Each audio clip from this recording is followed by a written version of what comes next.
Bonsoir à toutes.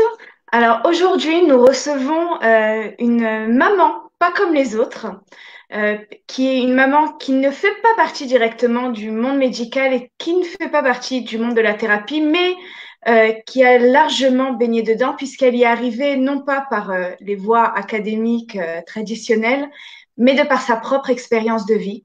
Alors j'aimerais ce soir déjà saluer son courage de venir parler de son expérience euh, et puis, justement, venir nous enseigner, nous enrichir de son expérience personnelle.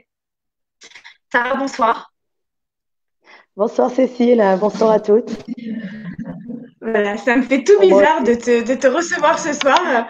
Voilà, il faut savoir que moi et Sarah, c'est vrai on se connaît bien et elle est source d'inspiration pour beaucoup de personnes, pour moi aussi. Et donc, en fait, Sarah, tu as vécu un véritable processus émotionnel. Et tu as développé une véritable philosophie de vie que tu aimerais nous faire partager ce soir, que tu aimerais nous transmettre ce soir. Voilà, donc je te tire mon chapeau déjà pour ça, et puis pour le courage que ça requiert de venir en parler devant au grand public. Donc, d'autant plus qu'il s'agit d'un cas assez délicat, d'un sujet assez sensible, puisqu'il s'agit de la maladie de ta petite fille Aura. Qui a une tumeur déjà maintenant depuis quelques années. Alors, est-ce que tu veux déjà nous donner le fond, en fait, de tout ce que... nous décrire un peu ce qui se passe? Voilà, alors merci Cécile d'abord pour tous ces encouragements. Et effectivement, c'est très émouvant et ça demande un certain courage, c'est vrai, de venir parler de son expérience personnelle, surtout quand il s'agit de quelque chose dont on est encore affecté. Mais comme tu l'as dit, c'est important parce que je suis sûre que beaucoup de personnes sont dans ce cas. Beaucoup de personnes ont une difficulté au quotidien, vivre avec quelqu'un malade, chronique ou qui a connu la maladie.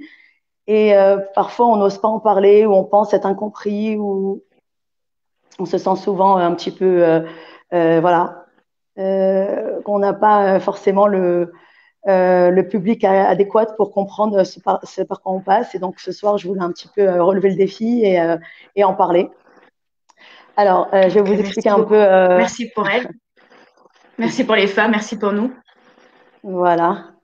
Donc, voilà, en fait, il y a 16 ans, je me suis mariée et immédiatement, j'ai fait ma Alia. J'ai continué en parallèle mes études d'anglais et après, à la Mircalla de Baïdégan, j'ai obtenu ma licence d'anglais et j'ai commencé à enseigner. J'avais quatre enfants, la quatrième est née et celle qui était juste au-dessus, un beau jour, a commencé à se plaindre de maux de ventre assez bizarres. En tant que maman, on a un sentiment comme ça, un sixième sens qui nous pousse à aller consulter quand on sent que quelque chose n'est pas habituel. Et c'est ce que j'ai fait. Je me suis acharnée auprès des médecins, de la médecin de famille, de la pédiatre, pour qu'elle me dise pourquoi est-ce qu'elle se plaint de ces douleurs inexplicables, pourquoi elle se réveille la nuit pliée de douleur. Elle me disait que certainement elle est jalouse de la petite sœur, etc. Bon, évidemment, j'ai pas laissé passer et j'ai décidé d'aller plus loin et de l'amener aux urgences. Et c'est là que un vendredi après-midi, on nous a dit que notre fille était en fait atteinte d'une tumeur dans le ventre de 10 centimètres. Donc évidemment, faut imaginer que tout le monde s'effondre. On ne sait pas exactement où on va. On a juste beaucoup de questions, beaucoup de peurs qui se mêlent à l'intérieur de nous-mêmes. Et moi, ma première préoccupation, ça a été comment, en tant que maman, je vais pouvoir gérer, m'occuper de ma fille et en même temps rester une maman pour les autres enfants. Comment je vais pouvoir avoir le temps pour tout le monde et l'énergie pour tout le monde. Et c'est là qu'a commencé évidemment plusieurs années de traitement, d'aller-retour dans les hôpitaux, de consultations médicales, de demandes d'avis médicaux un peu dans tout le monde. Brièvement, comme ça, pour vous donner un peu une image de ce qui s'est passé, ma fille a subi plusieurs mois de chimiothérapie. Donc, ce qui veut dire perte de cheveux, ce qui veut dire voir son enfant souffrir au quotidien. Elle a après, on pensait pouvoir l'opérer, mais ça n'a pas été possible. On est passé au stade, après, à l'étape suivante, qui a été la radiothérapie. Après, étant donné que la tumeur n'a toujours pas réduit, on est passé à l'autogreffe. Donc là, je vous passe les détails, mais c'est un mois d'enfer en fait, où la petite a les plaquettes à zéro et vraiment a l'air de vraiment d'une serpillère. Il Et y a combien de temps tout évidemment, ça? Ça a commencé quand, Sarah? il y a 7 ans maintenant, ça a commencé à 8 ans l'histoire, il y a 8 ans. D'accord, Et d'accord. ce stade-là que j'ai écrit, c'est il y a 7 ans. D'accord. Donc elle Ok. avait 4 ans. Elle a commencé à être quand elle avait 3 ans et à ce stade-là, elle avait 4 ans. On n'a toujours Mhm. pas eu les résultats escomptés, donc on a voyagé aux États-Unis avec elle. On a laissé évidemment toute la famille, tous les autres frères et sœurs en Israël. On a voyagé avec elle, pensant pouvoir l'opérer. Et là aussi, en arrivant, ils nous ont dit qu'elle n'était pas opérable. Donc on est revenu et c'est là que, au bout d'encore quelques essais de traitement, le médecin nous dit votre fille va devoir rester avec cette tumeur inopérable à la grâce de Dieu. Donc voilà, et c'est dans cette situation qu'on est aujourd'hui, au même point où notre fille a la tumeur qui grossit à chaque fois un petit peu dans les IRM et grâce à Dieu, elle vit et grâce à Dieu, elle est à l'école, elle est scolarisée, etc. Mais c'est une situation vraiment incertaine et avec une grosse menace C'est-à-dire permanente. que vous vivez dans l'incertitude au jour le jour. Voilà, dans l'incertitude, un suivi médical assez pointilleux et assez répétitif, 3-4 IRM par an, des examens sanguins tous les 2-3 mois. Mhm. Voilà, Donc visite en à fait, l'hôpital. ça fait 9 ans que tu vis dans ce tourbillon. 9 ans, c'est très long, ça semble très très long. Qu'est-ce qui t'a permis de surmonter ça au fil des années? Alors, en réalité, depuis que ma fille a commencé les traitements, j'ai pas, j'ai tout de suite décidé que je voulais pas tomber dans la peur et dans l'angoisse et dans la tristesse. Je voulais, pour ma fille surtout, garder une certaine joie de vivre, un certain mode de vie serein, ne jamais montrer que quelque chose était stressant. Elle était petite encore, donc je ne lui racontais pas exactement ce qu'on voyait dans les examens, etc. Mais ce qui était important pour moi, c'est qu'elle ait quand même une, un train de vie assez joyeux. J'essayais à chaque fois de lui ramener des personnes qui viennent la réjouir à l'hôpital ou à la maison. Garder, voilà, moi-même, j'essayais toujours de paraître bien, jamais comme si que c'est Tisha B'Av, quoi, comme si que c'est catastrophe. Parce que pour moi et pour elle, pour ses frères et sœurs, je voulais pas qu'ils commencent à s'angoisser de trop et essayer de garder vraiment un quotidien serein à la maison. D'accord. Ok. Et donc, qu'est-ce que tu as fait concrètement pour est-ce qu'il y a des choses que tu faisais de façon aussi concrète pour peut-être ne pas penser à ça ou pour de quoi faisait partie ton quotidien en fait? Et c'est aussi en fait aussi un peu une question, c'est-à-dire que euh, on peut imaginer un peu l'angoisse du quotidien, mais peut-être que voilà, on ne sait pas vraiment, euh, on sait pas vraiment de quoi sont faites les journées d'un parent qui est comme ça, qui est mythe-modèle, qui est confronté à ce genre de choses. Quelles sont les difficultés auxquelles peut-être on ne pense pas en tant que personne ne vivant pas dans cette situation? Alors, bien sûr, il y a les difficultés physiques, les difficultés matérielles, on va dire.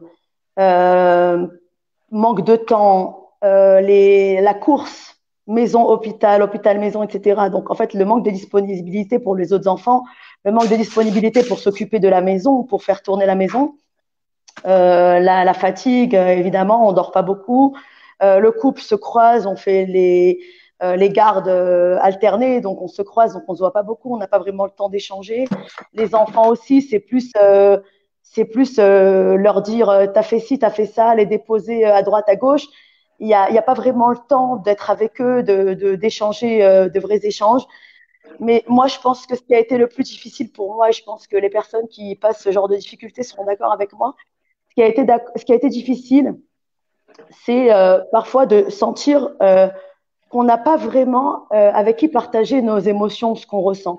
Parce que si par exemple, moi, je vais commencer à dire à l'époque, je vais dire à une copine, tu sais, ou même à mes parents, hein, ça peut être quelqu'un de très proche, est-ce que tu sais comment c'est dû, enfin, j'ai peur de la mort, j'ai peur que ma fille meure, par exemple. Non, ne pense pas, pense positif. Mais non, ça va aller, ça va aller. Ce genre de remarques qui viennent d'une très très bonne intention, évidemment. Ils veulent rassurer, ils veulent nous donner de l'espoir, etc. Mais à ce moment-là, qu'est-ce qu'on ressent? On ressent que c'est pas justifié, on ne doit pas avoir peur, qu'on est un peu trop anxieux, que ça devrait pas être comme ça. Et ce genre de réactions qui sont tout à fait, je juge pas, qui sont tout à fait de bon cœur, c'est très dur. C'est très dur parce qu'on se sent seul finalement et on sent qu'on n'a pas vraiment quelqu'un qui comprend ce qu'on ressent. Et c'est pour ça que j'ai tenu, et mon mari aussi, à assister vraiment de façon régulière à des groupes de soutien dont faisaient partie des parents qui passent aussi ce genre d'épreuves, qui ont des enfants aussi hospitalisés dans des services oncologiques, qui peuvent dire j'ai peur que mon enfant meure, je ne peux pas le voir comme ça, souffrir, etc. Et là, il n'y a pas de jugement, tout le monde dit je comprends moi aussi, etc. Et il y a besoin de ces endroits-là. Et ça, je pense que c'est une difficulté que j'avais. À part ça, évidemment, il y a aussi au niveau économique, au niveau des ressources, les parents ne travaillent plus puisqu'ils doivent être aux soins de l'enfant. Donc, il y a des besoins nouveaux. On peut plus se permettre d'économiser quand on a besoin d'aide, et ben on paye de l'aide. Quand on n'a pas les repas prêts, ben, on prend chez le traiteur. Quand les enfants ont besoin de quelque chose, on leur dit tiens, prends la carte et va t'acheter quelque chose qui te fait plaisir. C'est ce qui est plus important, l'argent. Quand forcément Peut-être on en aussi a qu'on besoin essaye de plus, pallier, voilà, on essaye de pallier le manque affectif par du matériel avec les enfants. Si déjà on ouais, n'est ou pas même là, pour soi-même, on essaye de se faire du baume au cœur, de dépenser des choses qu'on n'aurait pas dépensées, voilà, de se prendre une journée de vacances si on peut, évidemment, mais on ne regarde pas le prix parce que pour nous, c'est un bien-être qui devient finalement vital. Et voilà. mhm. D'accord, ok. Et donc, en fait, pendant 9 ans, ben, tu as tenu bon. Alors, les gens qui te rencontreront, ils diront que tu es une femme très, très coquette, toujours bien habillée, toujours maquillée, toujours souriante même. Est-ce que ça a été pour toi ta façon de surmonter le problème ou peut-être de détourner le problème? Alors, effectivement, au tout début, quand ma fille était vraiment en soins très, très intensifs à l'hôpital, etc. Alors, oui, je me maquillais le matin. J'arrivais d'ailleurs toujours tout à bien arrangé, maquillée à l'hôpital. Les infirmières adoraient ça. Tous les parents, waouh, Kélou, ça fait plaisir de te voir. Tu diffuses beaucoup d'énergie, etc. Je savais que je le faisais pour ma fille, ça lui faisait du bien. Pour moi, évidemment, c'était déjà, je vais dans un film d'horreur, au moins que j'ai l'air bien. C'était comme une façon de me donner du baume au cœur, de m'arranger un petit peu pour au moins amoindrir cette peine. C'était un petit peu peut-être, oui, refoulé, c'était un petit peu camoufler cette peine, mais pour moi, c'était quelque chose de vital et si je me montrais horrible, ça aurait été vraiment insurmontable, j'aurais pas pu. Et je pense que ça a fait du bien à tout le monde. Moi, ça m'a permis de survivre. Et je pense que à l'hôpital aussi, je pense que en passant, j'ai dû faire aussi beaucoup de personnes. J'ai dû rajouter un peu de baume au cœur autour de moi et ça fait toujours plaisir. Mhm. D'accord, ok. Et donc, en fait, aujourd'hui, c'est ça que tu prônerais, c'est-à-dire tu es quelqu'un de très, très positive. On entend aujourd'hui beaucoup parler de la pensée positive, voilà, d'essayer de voir toujours le bon côté des choses. Je crois que c'est un peu ce que tu as fait pendant tout ce temps-là et qui t'a permis de surmonter ça. J'ai pas trop bien entendu la fin de ta question. T'as pas compris. Ok. J'ai dit que tu étais quelqu'un de très positive. Tu me parlais aussi un peu en privé, tu me racontais un peu ta façon de positiver sur les choses et que c'est ça qui t'a aussi beaucoup aidé à surmonter le problème, de voir en chaque événement quelque chose de spécial. Tu Ouais, m'entends, bah Sarah? oui, mais ça c'était. Oui, oui, j'entends, j'ai entendu la question. Alors, oui, effectivement, c'est vrai qu'il y a une notion de pensée positive et que la pensée positive, ça a des répercussions sur la réalité. Pense bien, tout ira bien. C'est des phrases connues, etc. C'est évident. Et pendant que ma fille était hospitalisée, etc., j'ai tenu ce cahier, vous le voyez, voilà. J'ai tenu ce cahier qui est un cahier dans lequel je notais toutes chaque jour les petits points de lumière, les clins d'œil du ciel que j'avais reçus ce jour-là. Et ça me donnait beaucoup de force parce que, évidemment, il y avait beaucoup, beaucoup d'obscurité, beaucoup de tristesse, beaucoup d'horreur. Mais il y a toujours, si on ouvre les yeux, il y a toujours des choses positives sur notre chemin. Il y a toujours des choses, des facilités, des choses qui n'auraient peut-être pas dû être et qui le sont et qui finalement nous font du bien. Et les noter, ça m'aidait justement à, à un peu faire disparaître, un peu estomper cette obscurité, Adoucir la ce réalité. noir. Voilà. Et en fait, je notais à chaque fois des petites anecdotes comme ça où j'avais vu voilà, des petits clins d'œil, des petits baisers du Comme ciel. quoi, tu as Et ça un m'aidait au exemple à nous quotidien. donner? Ouais, alors j'ai une histoire que j'aime beaucoup raconter quand je raconte un peu mon parcours de vie. C'est l'histoire, j'appelle l'histoire de la brosse à dents. Ma fille aînée, qui devait aller chez des amis quand j'ai dû voyager pour les fiançailles de mon frère à Paris. Euh, Elle était très peinée parce qu'elle n'avait pas de brosse à dents neuve et qu'elle avait un peu honte de sa brosse à dents qui avait l'air un peu vieillotte. Donc elle m'a dit, je t'en supplie, trouve-moi une brosse à dents, j'ai honte, j'ai honte. Moi, je lui ai dit, écoute, je veux bien, mais tu vois bien, je suis entre l'hôpital, la maison et tout, j'ai pas tellement le temps de rentrer au supermarché. La vérité, j'avais beaucoup de peine parce que je me disais, c'est injuste en fait. Elle aussi, elle a le droit d'avoir la maman et l'attention et ses besoins réalisés. C'est pas parce que sa sœur est malade qu'elle n'a pas le droit d'avoir une brosse à dents, mais matériellement, je ne voyais pas comment j'allais faire ça. Et ce même matin, donc j'arrive à l'hôpital et en rentrant dans la chambre de ma fille, mon mari me dit, tu sais pas quoi, il s'est passé un truc trop marrant, quoi, trop intéressant. Je lui ai dit, qu'est-ce qui se passe? Il m'a dit, ben, à l'instant, il y a des étudiants en faculté dentaire qui viennent de venir distribuer des brosses à dents et des dentifrices à chaque enfant pour leur apprendre Wow. l'hygiène dentaire, combien c'est important, surtout que, voilà, que maintenant qu'ils ont de la chimio et qu'ils ont moins d'humidité, ils doivent faire doublement. Wow. Sarah est partie. Elle J'ai revient. trouvé ça vraiment, j'ai trouvé ça vraiment extraordinaire parce que, voilà, Alors, excuse-moi, Sarah, tu es sortie de l'écran un moment. Ok. ouais. Donc, on en était resté au moment où les étudiants dentaires avaient distribué des brosses à dents à tout le monde. Et donc, ta réaction, Voilà.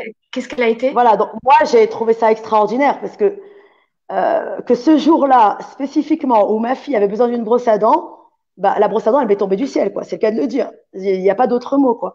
Et c'est des petits, si vous voulez, c'est des petits événements. Alors, on peut dire, ok, ça arrive tous les jours, des histoires comme ça. Big deal. Eh ben, oui, big deal. Justement, l'idée que je veux développer, c'est que justement, c'est des petits trucs, mais il faut en faire des big deals. Il faut les sublimer. Si des petits événements comme ça, on les sublime, et ben finalement, même quand il y a beaucoup d'obscurité, eh ben, on voit beaucoup de lumière. Parce que ce petit point, on en a rendu un faisceau lumineux, en fait. Wow. Magnifique. C'est un grand risque. Donc, c'est beaucoup ça renforce énormément. Euh, ok. Et donc, c'était un peu ta philosophie de vie, en fait, de réussir à chercher ces points de lumière pour en faire des faisceaux lumineux. Est-ce que c'est à la portée de tout le monde, selon toi? Ou est-ce que ça vient de toi parce que tu es d'une nature particulièrement positive? Euh, est-ce que tu penses que c'est à la portée de chaque personne? Je pense que oui. Honnêtement, je pense que oui.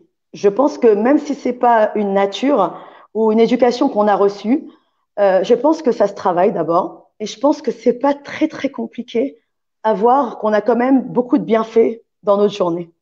C'est-à-dire que même là, avec le corona qu'on passe, avec le confinement, avec tout, on a quand même des enfants en bonne santé, on a quand même un toit, on a quand même de quoi manger, on a quand même beaucoup de choses sur lesquelles on pourrait dire merci et qui sont quand même des points lumineux, qui sont beaucoup plus que des points, qui sont vraiment déjà en soi, qui sont des beaux projecteurs.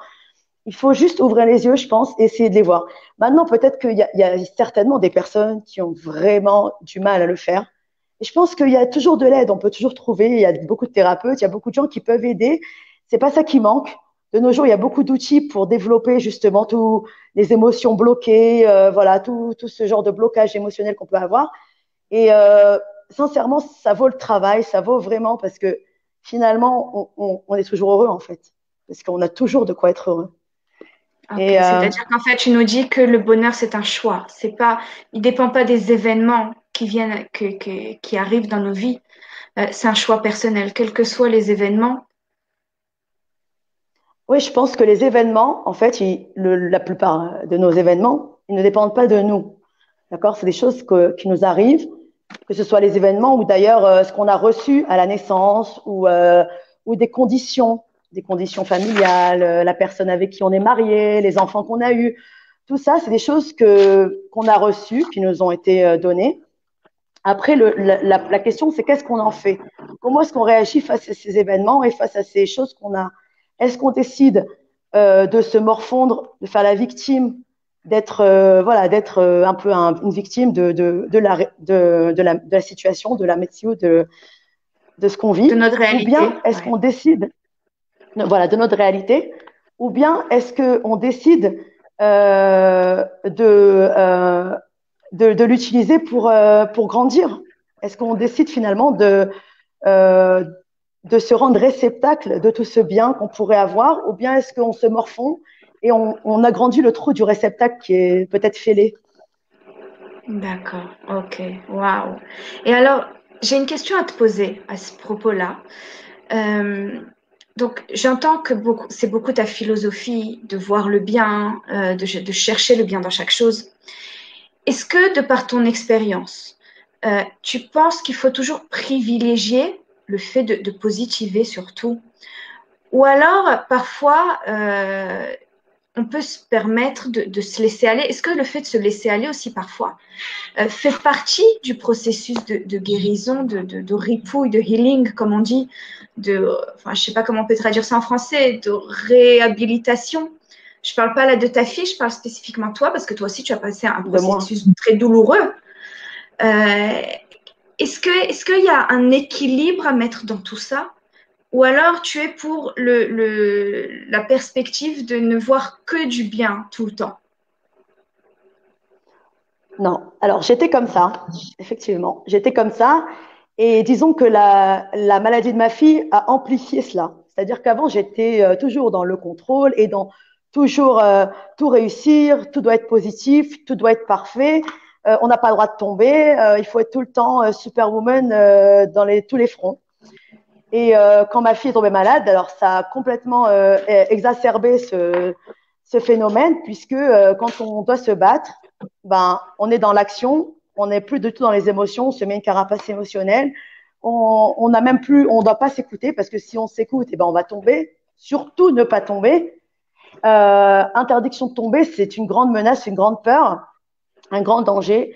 Et donc, on développe une carapace sans même s'en rendre compte.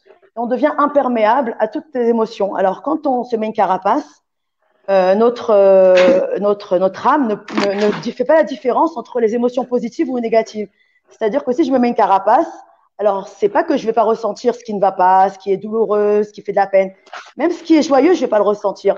Même l'amour, même la joie, même le bien-être, je vais pas le ressentir puisque j'ai une carapace. Je suis imperméable. Ah, Donc ah. ça, c'est un processus qui a été un petit peu obligatoire et un processus de survie quand ma fille a été malade.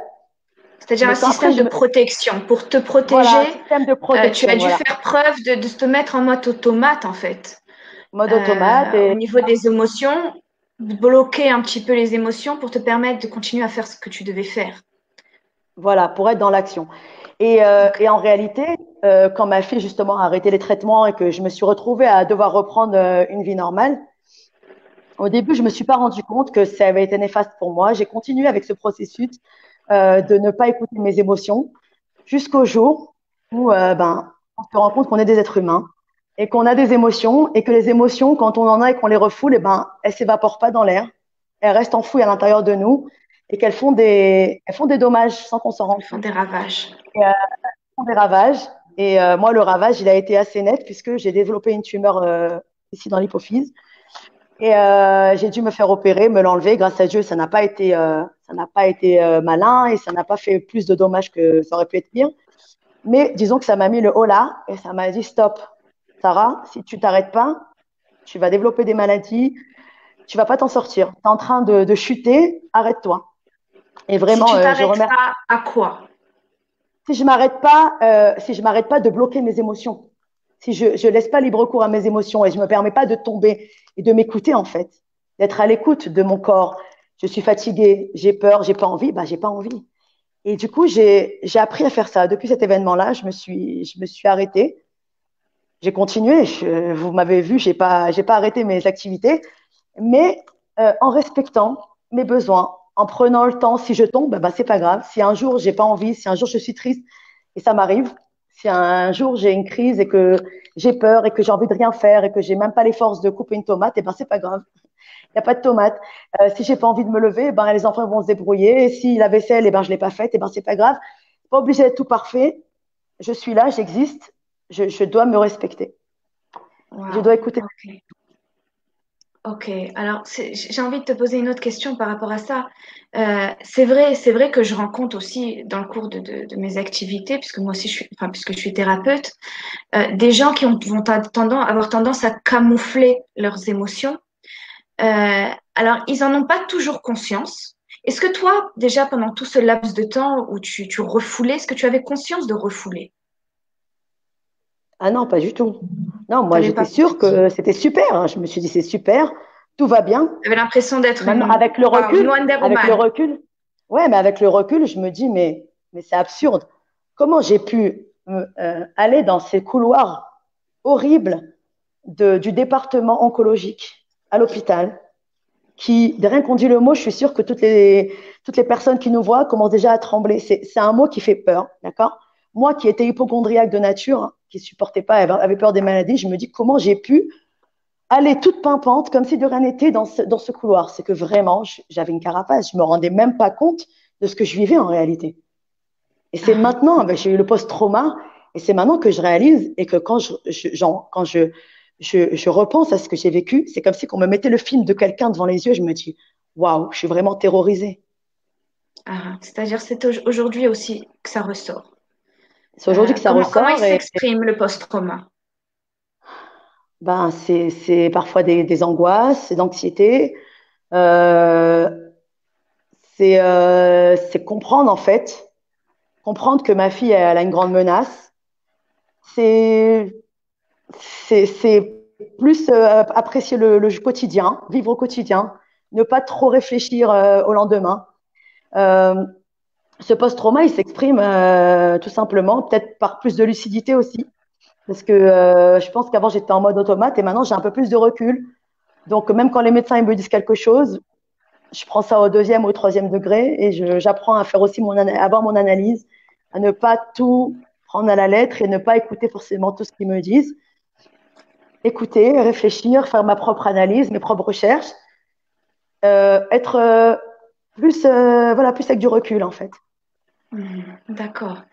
Et alors, si tu avais aujourd'hui un message à donner aux femmes qui traversent ça ou qui traversent une autre épreuve, parce que en fait, euh, l'épreuve de la maladie d'un enfant, c'est une épreuve très très difficile. Elle peut pas être vraiment comparée.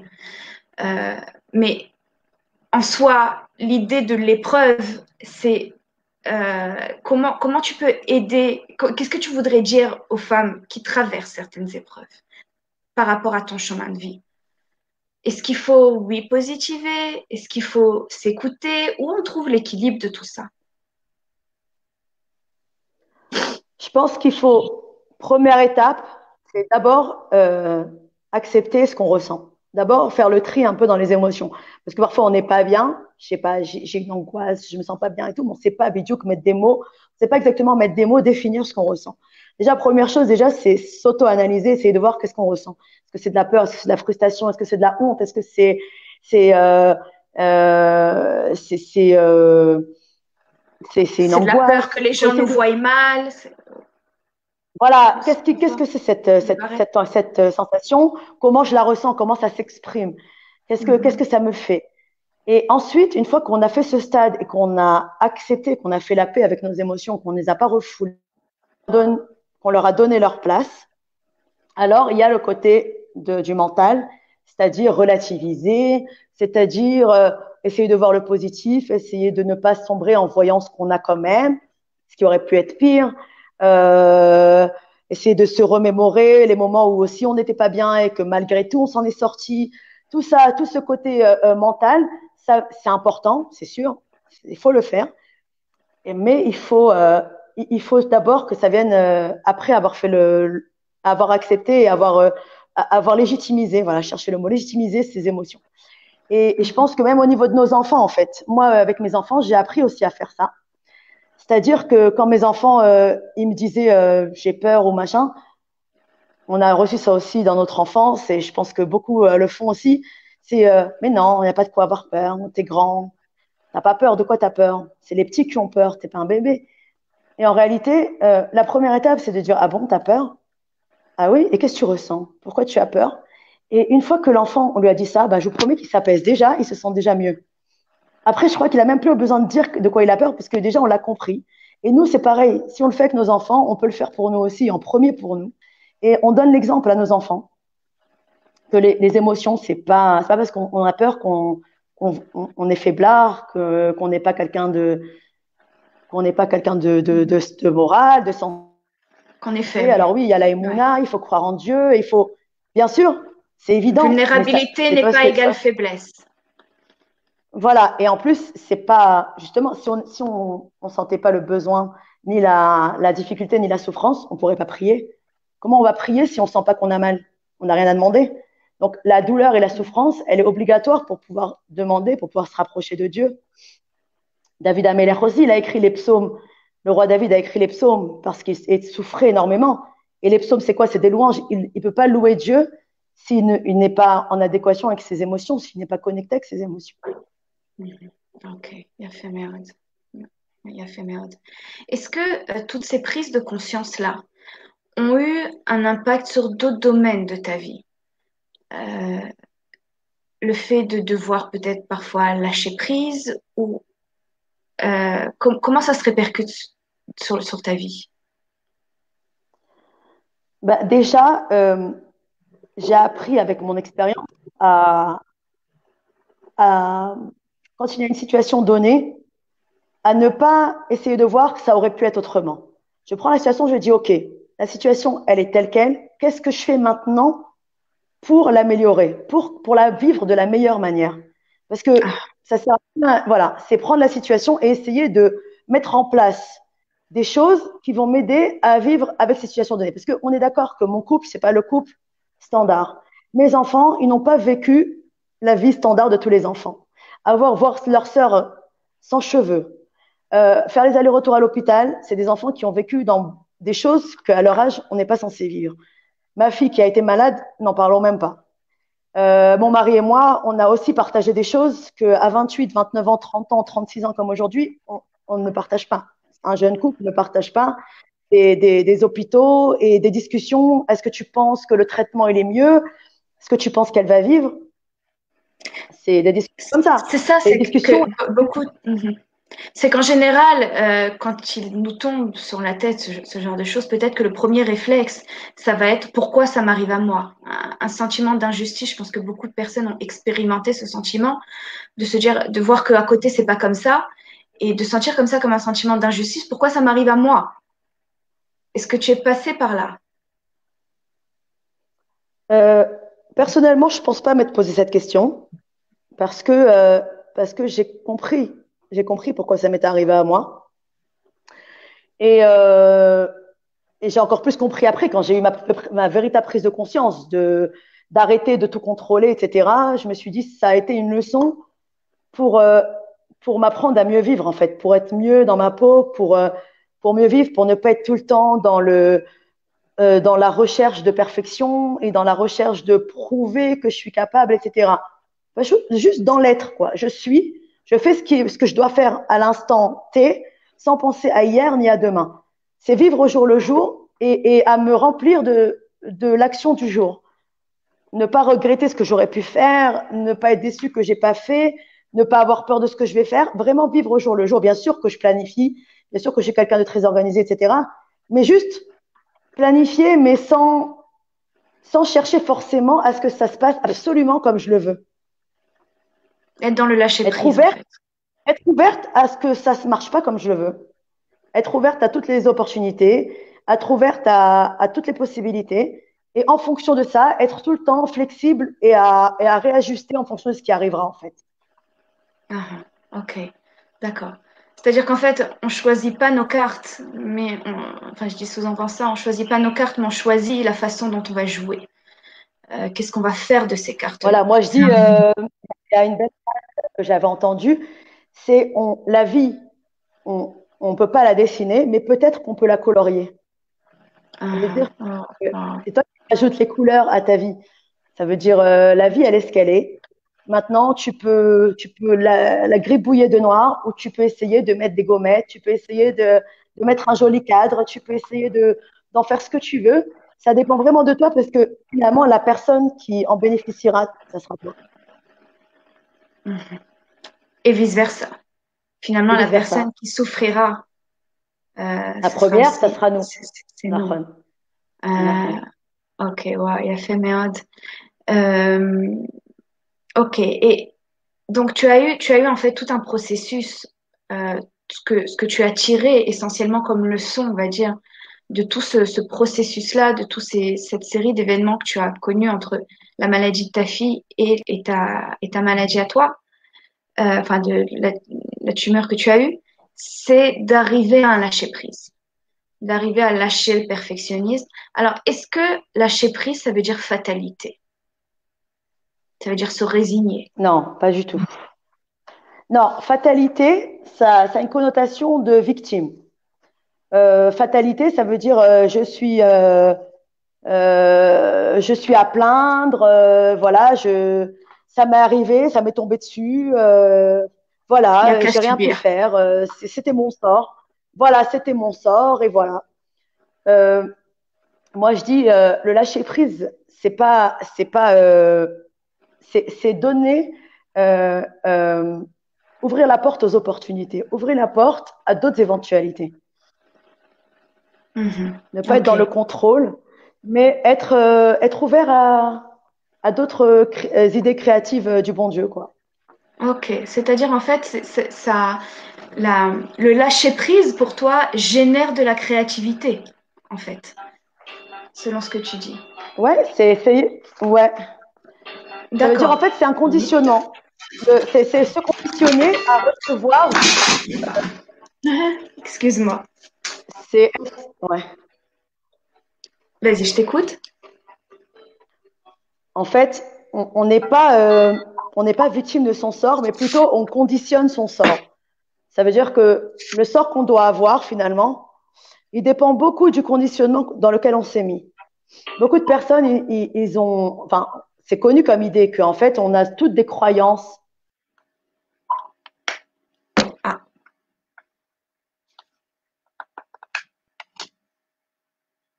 alors de nouveau, Sarah est sortie. Euh, ok, ça va bien. Elle joue à cache-cache. Hein. Alors, Voilà. Sarah, voilà, Enfin, tu joues à voilà. cache-cache. Ça a sauté. Ouais, non, ça a sauté, je sais pas. Euh, Ok. c'est comme ça, quand on parle de choses importantes, il y a forcément des embûches. Ouais, exactement. Euh, donc, voilà, encore une fois, la façon de voir les choses. Euh, Ce que je veux dire, c'est que ce qui nous arrive, en fait, souvent, c'est le fruit de notre conditionnement, en fait. C'est-à-dire qu'on a tous des croyances qui nous font agir de telle ou telle manière ou penser de telle et telle manière. Et en fonction de la façon dont on pense une réalité, souvent, on va avoir toutes les choses qui vont venir prouver, tout ce qui va nous arriver, ça va venir prouver cette croyance. Si par exemple une personne, elle pense qu'elle peut pas gagner d'argent, par exemple, eh ben, forcément, elle va dire, ah bah tu vois, ce que je fais à chaque fois, ça réussit pas. Tu vois, à chaque fois, bah, je suis toujours en minus dans mon compte bancaire. Tu vois, comme par hasard, c'est le corona, c'est ma branche qui a été affectée. Forcément, toutes les choses, ils vont venir confirmer sa croyance. Alors, la personne elle va dire, elle va faire le cheminement inverse. Elle va dire, bah oui, c'est une preuve que ma croyance, elle est vraie. Mais en réalité, si tu changes ta croyance, ta réalité, elle va changer. Mhm. Donc, si Ok. une Et tu personne, l'as expérimenté. elle pense, euh, ouais, je l'ai expérimenté, ouais. Donc, si une personne, elle C'est pense, expérimenté. Ouais. Moi, je pense que quand une personne, elle pense d'une certaine manière, elle attire vers elle, elle va attirer vers elle les choses auxquelles elle aspire, en fait. mhm. Ok. Alors, c'est dur quelque part parce que c'est vrai qu'aujourd'hui, voilà, si on en parle, si on dévie, puisque en réalité, ton expérience de vie, elle est peut-être bonne à prendre à plusieurs niveaux. C'est vrai qu'il y a beaucoup de gens qui sont touchés. Tout le monde, c'est mondial, tout le monde est touché par ce qui se passe en ce moment. C'est carrément à l'échelle, ok, c'est au macrocosme. Euh, Comment, justement, oui, les gens, par exemple, qui sont touchés dans au niveau financier, dans leur domaine, hein, ok, dans leur domaine d'activité, euh, qu'est-ce que tu pourrais leur dire? Est-ce que là aussi, est-ce que quelque part, il n'y a pas une fatalité? Bon, ben, je suis photographe, traiteur, je travaille dans l'événementiel. Aujourd'hui, il n'y a plus d'événementiel. Donc, oui, ça me tombe sur la tête. Oui, c'est une fatalité. Alors, euh, toi aussi, en Alors, il y a, réalité, tu travailles dans ouais, l'événementiel, puisqu'on ne l'a pas précisé, mais il faut savoir que Sarah est chocolatière, qu'elle donne des ateliers de chocolat, on va y revenir de toutes les façons, mais que toi aussi, tu as été beaucoup touchée dans ton secteur. Alors, quelle a été ta voilà. réaction par rapport à ça? En fait, moi, si je parle de mon expérience personnelle au niveau de ce qui se passe avec mon activité pendant le corona, alors oui, c'est vrai que il y a une réalité qui est que je peux plus faire d'ateliers puisque les rassemblements sont interdits. C'est vrai, je veux pas aller contre la loi. Donc c'est une réalité et c'est quelque chose qui a, c'est pas une manque de bonne volonté, qu'on va dire. C'est pas que j'ai envie de me la de couler douce, quoi. Il y a pas de quoi faire à ce niveau-là. Surtout que c'est pas du Mais tout est-ce ton que c'est une caractère. raison? Ouais. Mais est-ce que c'est une raison pour dire qu'il y a vraiment rien à faire? Par exemple, pendant cette période, eh ben, j'en ai profité pour mettre en place certains projets, pour essayer de faire de nouvelles relations avec, en l'occurrence, des personnes qui sont responsables d'associations de jeunes filles en difficulté, de personnes ayant un handicap, etc., pour après le confinement. Donc, pour moi, ce n'est pas une fatalité, c'est une réalité, mais voilà, une fois que j'ai cette réalité, qu'est-ce que j'en fais? Est-ce que je sombre et je fais rien? Ou bien est-ce que je veux voir qu'est-ce que oui, je peux faire pendant ce laps de temps et ne pas rester les bras croisés? On peut rester les bras croisés si on est content, c'est bien. Je dis pas qu'il faut être tout le temps forcément dans l'action, on peut prendre des vacances aussi. Mais si on a envie d'avancer et qu'on peut pas laisser son business comme ça en stand-by, ben, il y a toujours de quoi faire. On peut, par exemple, faire des photos professionnelles. On peut essayer de développer un nouveau projet, de rédiger des textes qu'on n'a jamais eu le temps de faire, de rédiger des posts sur Facebook, des choses que, voilà, essayer d'approfondir, d'ouvrir des nouveaux horizons. Je pense qu'il y a toujours de quoi faire dans n'importe quelle situation. Je vous donne un autre exemple. Moi, c'est pas un secret que je suis quelqu'un une femme ronde, ok? Je fais pas taille 38 ni 40. C'est quelque chose, voilà, je suis née comme ça et peut-être que à 120 ans, je mourrai comme ça. Je peux être triste, je peux vraiment, je peux toute la journée me morfondre et me dire, j'ai pas de quoi m'habiller, rentrer dans tous les magasins et pleurer, etc. Alors, il y a une solution, c'est de ne pas rentrer dans les magasins et mettre toujours les mêmes habits. Il y a une autre solution, c'est d'essayer de se faire des habits sur mesure. Et une autre solution, c'est de se dire, OK, les habits, je peux pas m'en acheter, mais je peux aller me faire de beaux ongles, je peux aller m'acheter des jolis bijoux, je peux Comme ce essayer de me, soir. voilà, je peux essayer de mettre des artifices qui vont me faire plaisir, autant que si je m'étais acheté une nouvelle tenue. Essayer de prendre la réalité telle qu'elle est, et au lieu d'en pleurer ou d'être malheureux, essayer de voir ce qui est dans mes mains sur quoi j'ai des cartes à jouer. Qu'est-ce que je peux faire avec ça? Et Mhm. je pense que c'est un message très, très important parce que personne n'a une situation idéale. Personne, je pense, peut dire j'ai tout comme j'aurais voulu, j'ai tout comme j'aurais toujours rêvé. J'ai gardé ma taille mannequin comme j'avais rêvé, j'ai les enfants parfaits, j'ai la maison trois étages comme j'ai rêvé, je vis au bord de la mer. Il n'y a personne qui peut dire ça. Mais avec les données qu'on a, qu'est-ce que si la maison elle me plaît pas, elle est petite, eh ben je peux rajouter une tapette, je peux la rendre plus belle, je peux essayer de d'amener une architecte d'intérieur qui va essayer de me faire un autre arrangement qui fasse à vue d'œil plus grand. Il y a toujours des choses qu'on peut faire pour se sentir mieux. Moi, je pense que on n'a pas le droit de s'offrir. Ça veut dire on peut toujours essayer d'amoindrir la souffrance et on peut toujours essayer de faire des choses qui nous font plaisir. Mhm. Ok. C'est rester sur un message magnifique. C'est-à-dire que quels que soient les événements de la vie, comme on disait tout à l'heure, on choisit son bonheur, on choisit ses souffrances ou pas. C'est ça en fait que tu veux délivrer comme message. Et que tu es bien placé, toi, Ouais, pour délivrer ce message. Voilà, c'est peut-être pas quelque voilà. chose que Et en tout le plus, monde a le droit de dire, hein, mais voilà, dans tes circonstances, en tous les cas, toi, tu te permets de le dire et c'est ce qui est d'autant plus fort. ouais, je pense que je peux me permettre de le dire. Et si moi je peux le dire, je pense que tout le monde peut le dire. C'est-à-dire que je suis bien placée pour le dire. C'est facile de venir dire en public. euh, c'est facile d'être heureux, tout va bien, faut chercher le positif quand tout va bien. Je vous dis franchement, j'ai toutes les raisons d'être dépressive, hein. Franchement, ma fille, elle a perdu un rein au mois d'août et elle a une menace permanente à l'intérieur d'elle. Elle a les vaisseaux du cœur, des intestins et tout dans sa tumeur. On ne sait pas où est-ce que ça va aller tout ça. Mhm. Mais on est confiant. On essaye de faire tout ce qu'on peut pour être heureux, pour faire le maximum de choses et pour faire le maximum. Voilà, je suis là parce que je sens que mon histoire, elle n'est pas venue pour rien, que je dois aider les autres qui traversent ces difficultés. Et, euh, et voilà, et à continuer à faire ce qui est entre nos mains, en fait. Mhm. D'accord. Et comme Alors, j'aime le dire, au lieu de dire que ma fille, elle a une menace à l'intérieur d'elle, je préfère dire qu'elle a un miracle à l'intérieur d'elle. Tout simplement, c'est la même réalité, mais avec un mot qui change et ça change toute la façon de voir les choses. Et pour elle, c'est pas une miskena, c'est pas quelqu'un qu'on doit plaindre. Et moi, je suis contente parce que je me rends compte que chaque jour, j'ai un miracle. mhm. D'accord, waouh. Eh bien, ça nous, ça nous laisse, voilà, avec beaucoup d'espoir. Voilà, si vous voulez prier pour cette petite fille, adorable petite fille, Aura Batsara, Bezrat Hachem, qu'elle s'en sorte complètement et qu'on puisse fêter avec toi complètement sa guérison. D'ailleurs, Alors, Cécile, justement, je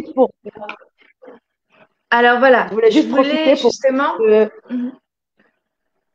Je sur t'écoute. cette. Non, je voulais juste je sais pas si tu as terminé ou pas, mais en tout cas, je voulais juste dire Non, que juste après que ma fille a été diagnostiquée, en fait, je crois c'était Rosh Chodesh Adar, c'était ça, vraiment, ça va faire 8 ans. Juste après, je crois que c'était avant Purim, je suis rentrée dans un magasin et j'ai acheté un lot d'assiettes et de choses pour la table, quoi, de couleur rose, parce que je me suis dit, voilà, ça sera pour faire une Seudat Odaya, pour remercier quand ma fille, elle va aller mieux. Et voilà, et c'était pour moi quelque chose qui était très, très important de faire. C'était comme mettre un tampon sur mon espoir et concrétiser en fait. Et je pense que ça, c'est pas quelque chose d'anodin. Et je pense que ça a fait quelque chose pour ma fille certainement parce qu'elle les connaît ces assiettes, elle sait qu'elles existent, elle attend ce jour-là. Et pour nous, eh ben voilà, si Dieu veut, tu vas dans un an. Voilà, c'est très émouvant. Ben, on espère être toutes avec vous sans corona, avec possibilité de se voilà, sans Corona. retrouver. Abinyan Voilà, Aouma. elle aura le mérite de nous rassembler, Bezrat Hachem. Alors, justement, on parlait un petit peu Voilà. de tes activités. Alors, je me permets de dévier dessus puisque tu es chocolatière, tu donnes des ateliers chocolat Mais c'est pas des ateliers chocolat complètement anodins, on va dire ordinaires, puisqu'en fait, tu les accompagnes de ton parcours de vie. Tu t'attelles en fait à chaque fois que tu donnes un atelier, en tous les cas auprès d'adultes, peut-être aussi auprès d'enfants, de aussi transmettre ce message d'espoir et de résilience. Alors, tu as une phrase très belle dans laquelle tu compares ta vie à du chocolat. Si tu veux nous en faire part, elle me donne toujours des Oui, frissons. ouais, alors effectivement, je pense que c'est pas par hasard que je me suis mise à faire des chocolats quand ma fille, quand je me suis retrouvée en fait à ce carrefour en fait où j'avais l'option de sombrer ou l'option de faire quelque chose et d'essayer de trouver qu'est-ce qui allait me faire du bien. Et j'ai choisi de retourner à ma passion de jeune fille de fabrication de chocolat. Parce qu'en réalité, il y a beaucoup de symbolique dans le chocolat. Comme vous connaissez les chocolats fourrés, c'est une enveloppe de chocolat, chocolat noir, chocolat banal en fait, dans lequel on a mis quelque chose de doux, une douceur, une ganache ou quoi que ce soit, et puis des amandes, et puis parfois des croquants, et puis on essaye à chaque fois de rajouter quelque chose de D'adoucir. d'onctueux, etc. En réalité, je dis la vie, c'est la même chose en fait. Comme tout le message qu'on a dit tout à l'heure, la vie, on la reçoit telle qu'elle est. Et parfois, elle est plutôt banale, Amère. parfois même triste, parfois même sombre et amère. Et finalement, on choisit ou non de la remplir avec de la douceur, ou même si on la remplit pas, on choisit de croquer dedans et de découvrir en fait cette douceur, parce que la douceur, elle est là en fait. Même le chocolat en lui-même, il est amer, mais il suffit de rajouter un peu de sucre et ça y est quoi, ça devient quelque chose de très très bon. Donc c'est notre travail, ça dépend de nous. Et voilà, c'est notre travail sur cette terre. Wow. C'est un message d'autant plus En plus, fort en vu plus le chocolat, c'est quelque chose qui se fait du bien à soi-même, c'est quelque chose qui permet de réjouir d'autres personnes. Donc, quand soi-même on se remplit, c'est quand soi-même on remplit sa vie, on se fait du bien à soi-même, on fait du bien à son entourage. C'est un verre rempli déborde à l'extérieur, donc c'est le but aussi. Ok, waouh, c'est un message d'autant plus fort vu les circonstances.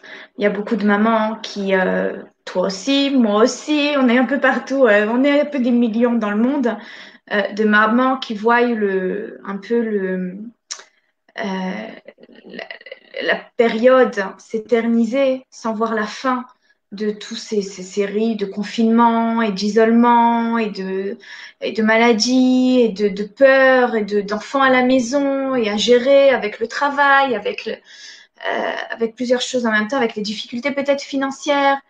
Euh, et là aussi, tu nous dis qu'il y a moyen de rajouter du croquant ou de la ganache ou autre chose. Oui, oui, je pense, parce que de toute manière, dans chaque situation, même dans la situation de Corona, qui est vraiment très difficile, personne ne peut dire que c'est facile et que c'est ce qu'on aurait souhaité. On a toujours de quoi profiter de la situation, entre guillemets.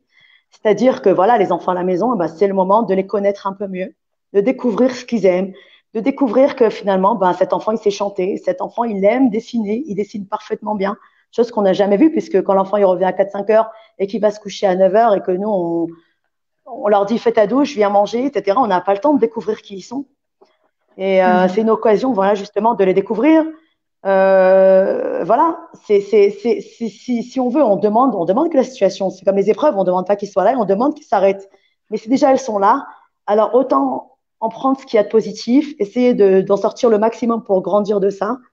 Le manque de travail, ben voilà, c'est peut-être le moment, comme j'ai dit, de restructurer son business, de prendre peut-être des vacances, de se reposer. Voilà, au niveau du stress et des émotions, etc., ben, peut-être que justement, il y a des nouvelles émotions qui ressortent. C'est le moment de les traiter. C'est le moment de ne pas les refouler et de s'en occuper. N'est-ce pas, Cécile? Oui, il y a beaucoup de prises de conscience comme ça. Je reçois les demandes beaucoup, beaucoup en ce moment. Beaucoup de travail, Baruch Hashem, Baruch Voilà. Hashem, oui et non. On aurait préféré qu'il y en ait moins, euh, mais c'est vrai que, voilà, comme tu Mais dis, disons c'est peut-être que pas c'est pour pas plus rien. mal, quoi. Ouais. Nahon. Exactement. C'est-à-dire qu'il y a des Ouais, choses qui ouais, sont latentes. C'est pas parce qu'elles sont. De quoi? j'ai dit, c'est le moment de faire du nettoyage dans la maison, du nettoyage dans l'âme, dans soi-même. C'est le moment de faire un Nefesh. peu le tri, de couper ce qu'on n'a plus Nahon. besoin, de rajouter des nouvelles choses. Voilà, Nahon. C'est pas parce que les choses sont latentes qu'elles ne sont pas là. Et peut-être voilà. voilà, certains événements qui les font ressurgir. Et il faut prendre ça en fait comme un cadeau pour nous permettre de nous en occuper. C'est le signal qu'il est temps de s'occuper de quelque chose qu'on laissait un peu moisir à l'intérieur. Voilà, comme tu disais en réalité. Un peu, Je vous invite à poser vos questions. Je vous invite à poser vos questions. Si, moi, en attendant, moi, j'ai peut-être une dernière question. À part le côté du lâcher prise, si, qu'est-ce que tu as pu tirer de toute ton expérience par rapport à ta famille, par rapport à tes enfants, peut-être par rapport à ta zougiout, à ton couple? Est-ce que toutes les expériences passées de la maladie de ta fille, euh, est-ce que ça t'a aidé, est-ce que ça t'a enrichi dans d'autres domaines que dans ton développement personnel? personnellement, ouais, je pense que la relation avec mes enfants est différente. Je pense que si j'avais pas été obligée de faire ce travail, de discuter avec mes enfants, de voir ce qui se passe à l'intérieur d'eux, en fait, ce qu'ils ont ingurgité sans s'en rendre compte, et d'essayer de leur faire un peu ce tri dans leurs émotions, je l'aurais pas fait. Parce que bon, c'est quelque chose que les parents, on n'aime pas trop faire, on a peur de découvrir des peurs chez nos enfants, on a peur parfois ça nous fait culpabiliser. Comment ça se fait? J'ai pas assez été là, etc., etc. Peut-être qu'on n'a pas de solution non plus à leur donner, donc plutôt que de ne pas avoir de solution, alors autant ne pas savoir qu'il y a un problème. Voilà, exactement. Donc c'est un peu la politique de l'autruche. Mais bon, il y a un moment donné où on est un peu obligé de le faire. Et bon, j'en ai profité pour le faire spécialement ces derniers temps. Et aussi avec mon mari aussi au niveau du couple, eh ben forcément on est obligé d'apprendre à passer du temps et à partager des choses différemment. Si c'est pas des moments à la maison, ben on va trouver des moments à l'extérieur. Ça va être des moments parfois même. Ça a été des moments dans la chambre d'hôpital. Ça a été des moments à la cafétéria de Hadassah Karem. Ça a été des moments tout simplement pour pleurer ensemble, des choses qu'on ne fait pas beaucoup, mais qui rapprochent Et qu'il beaucoup. faut faire. Voilà, c'est des choses qu'on n'aime pas faire, mais qui sont importantes parce que même pour le mari d'ailleurs, qu'il puisse pleurer, qu'il puisse être vulnérable aussi, c'est pas plus mal. Et voilà. Ah, ok, waouh. Donc, ça t'a, oui, enrichi au niveau de plein de petits, dans plusieurs petits domaines. Enfin, petits domaines, non, qui sont pas si petits, au niveau éducation et au niveau oui. C'est-à-dire que ça t'a permis, en fait, de découvrir de nouveaux trésors, de découvrir de nouvelles choses auxquelles tu n'aurais pas prêté attention ou que tu n'aurais pas développé dans d'autres circonstances. Ouais, puis bon, je pense qu'aussi tous les cours d'éducation, tous les cours voilà, sur le couple, etc. Il y a beaucoup de choses il y a beaucoup on va dire des séifim, comme on dit, beaucoup de chapitres qui sont pas adéquats, qui ne s'appliquent pas, parce que c'est un schéma, on va dire, c'est sûr que c'est un schéma de couple, hein, un schéma familial qui est un peu atypique. On doit peut-être être plus laxiste sur certaines choses et d'autres choses être plus rigoureux. On est obligé de s'assouplir sur certaines choses. On est obligé de mettre au point d'autres clés, d'autres principes au sein de la famille. Mais bon, il faut juste en être conscient et après trouver aussi des personnes à adapter à qui parler. Il y a toujours des associations qui sont là pour aider, que ce soit au niveau de l'éducation, et comment aider les frères et sœurs. Au niveau du couple, je pense qu'il doit y avoir aussi de l'aide à trouver au sein des associations pour personnes malades, etc. Donc, il ne faut pas hésiter à demander de l'aide et surtout ne pas se dire mon couple il n'est pas comme l'autre, mes enfants ils sont pas comme les enfants des autres parce que vous n'êtes pas comme les autres. Ça veut dire, vous pourrez pas, peut-être pas, mais c'est pas grave. Comme je l'ai dit, on cherche pas à être comme X, Y ou Z. On cherche à être bien par rapport à ce que nous on est et ce qu'on vit. Être dans le being, ce que tu disais tout à l'heure. Être dans le Voilà, et being pas et dans pas le dans le doing. doing. Ok. Enfin, parfois dans le doing, mais sans oublier d'être dans le being. Dans le comme Sarah, l'autre, quoi. mhm, ok. Sarah, merci beaucoup, beaucoup. Alors, tu étais source d'inspiration pour beaucoup de personnes jusqu'à maintenant. Je crois que tu as agrandi ton cercle, puisque je reçois là, tu ne les vois pas directement, mais il y a beaucoup, beaucoup de messages de remerciements de Rizouk, voilà, que ce sont, il y a beaucoup de choses peut-être qu'on sait, mais quand on les entend parler, quand on les entend dire déjà, c'est une chose, mais encore plus de personnes ben, qui traversent ce genre d'épreuves comme toi, alors c'est d'autant plus rassurant et d'autant plus enrichissant. Pas enrichissant, c'est pas le mot, mais euh, Ça ça rentre plus dans le renforce. cœur. Voilà, exactement, ça rentre plus Voilà. dans le cœur. Voilà, je Et vous invite, mesdames. les personnes Oui. qui veulent me contacter, pas de problème. Les personnes qui après m'avoir entendu, sentent que voilà, qu'il y a quelqu'un qui peut les comprendre, et ben je peux, avec plaisir, elle peut m'envoyer un petit message. Et si je peux D'accord. les C'est-à-dire des aider, personnes qui peuvent travailler, je sais. traverser le même genre de situation, par exemple, Voilà. Je ou suis pas pas, qui psychologue, ont tout mais simplement besoin de parler. je peux aider avec ce que je peux, quoi. En tant que maman, on est déjà toute psychologue, encore plus quand on traverse des expériences dans la vie. Alors, ça nous renforce encore plus. J'ai envie de dire que tous, il y a beaucoup de choses que tu nous as dit ce soir qu'on va trouver dans les manuels, mais ils seront sûrement pas transmis de la même façon que tu le transmets aujourd'hui. Donc, on ne tient pas à ce que tu sois psychologue.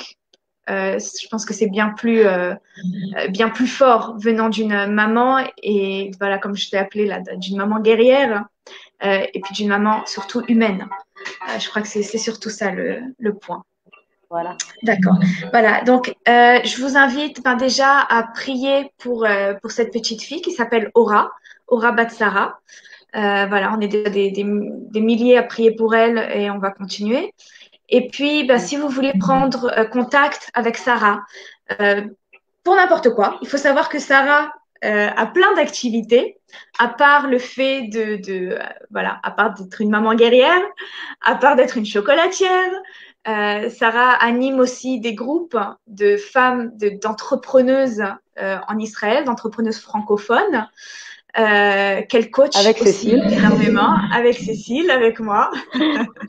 Voilà, mais pour l'instant, on est centré sur toi. Et que voilà, et que c'est une très bonne coach. Parce qu'elle peut énormément vous apporter du point de vue de peut-être pas des manuels, mais sûrement plus de son expérience. Et c'est d'autant plus, j'ai envie de dire, c'est d'autant plus riche. Voilà. Donc, merci beaucoup, Sarah, de nous avoir accordé ce temps ce soir. On Merci à espère vous. de bonnes nouvelles pour Aura. Vous avez le numéro de Sarah qui est affiché en dessous.